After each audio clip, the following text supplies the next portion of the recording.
Salut à tous la famille, c'est Shkeki, comment allez-vous mes BG? Aujourd'hui, nouvelle vidéo où on va voir 4 animés où le héros s'est fait trahir mais revient en devenant surpuissant. Alors avant de commencer, je tenais à vous remercier puisqu'on a récemment atteint les 34 000 abonnés sur cette chaîne. Merci à vous, on va essayer de se choper les 40 000 avant la fin de l'année, ça serait stylé. Allez, c'est parti!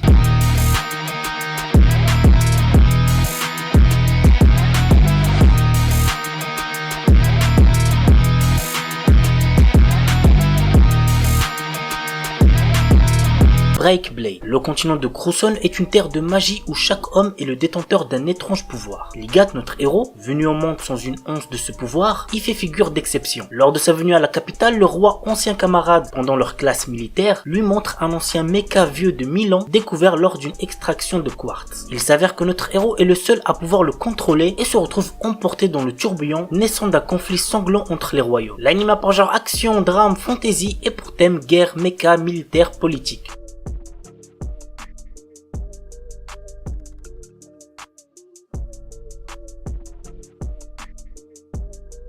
Kaze no Stigma. L'histoire tourne autour de Kazuma Yagami. Il est un descendant d'une lignée qui maîtrise le feu à l'aide de techniques ancestrales, mais comme il n'a aucun talent dans ce domaine, sa famille l'a chassé. Ouais, c'est très triste. Parti vivre à l'étranger, Kazuma a développé d'autres techniques autour du vent après avoir signé un contrat avec le roi de l'esprit du vent, un exploit qu'il est le seul à avoir réalisé. Revenu vivre au Japon, on fait désormais appel à lui pour résoudre certaines affaires. C'est alors qu'il rencontre sa cousine Ayano et son frère Ren qui maîtrisent tous les deux le feu. L'anime a pour genre action, comédie, fantasy, roman, shonen, slice of life surnaturel et pour thème magie.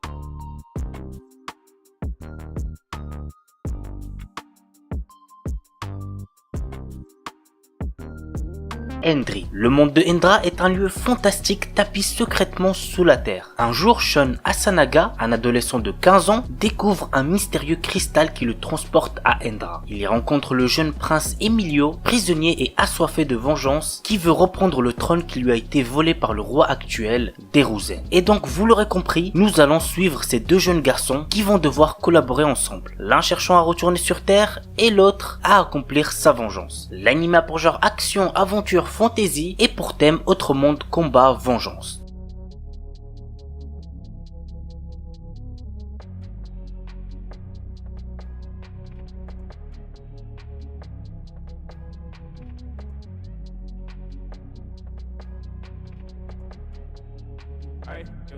Red Dawn of Healer, un anime qui a quand même fait beaucoup parler de lui cet hiver 2021, que ce soit en bien ou en mal. Je vous déconseille fortement de regarder cet anime si vous avez moins de 16 ans, il contient beaucoup de nudité ainsi que de la violence. Voici le résumé. Keyar, notre héros, en raison de son statut de magicien guérisseur, ne peut se battre seul et fut constamment exploité par les autres. Mais un jour, il remarque ce qui se trouvait au-delà de la magie curative et fut convaincu qu'un magicien guérisseur était la classe la plus forte. Cependant, au moment où il réalisa ce potentiel, il était privé de tout. Ainsi, il utilisa la magie de guérison sur le monde lui-même afin de revenir 4 ans en arrière, décidant de tout refaire. L'anime a pour genre action, aventure, drame, ecchi, fantasy, mature, roman, seinen et pour thème harem, vengeance, viol.